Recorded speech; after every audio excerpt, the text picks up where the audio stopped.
Okay, so untuk first sekali korang pergi dekat affiliate, okay, dan korang tambah korang punya produk, okay, dan korang boleh tekan remove product background dan korang akan tengok, okay, ada autofill korang punya information pasal produk. Kalau ada yang salah, korang boleh betulkan lah. Okay, ada nama produk, kelebihan produk korang, target, okay, dan kalau korang scroll bawah lagi, korang akan jumpa visual style. Okay, korang boleh pilih sama ada korang nak yang mana.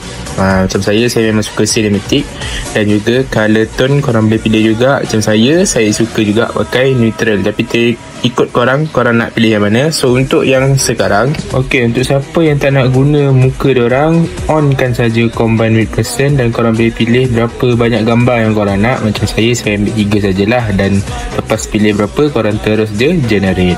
Dan inilah hasil dia, korang boleh tengok dekat sebelah kanan. Korang tengok cun ke tak cun.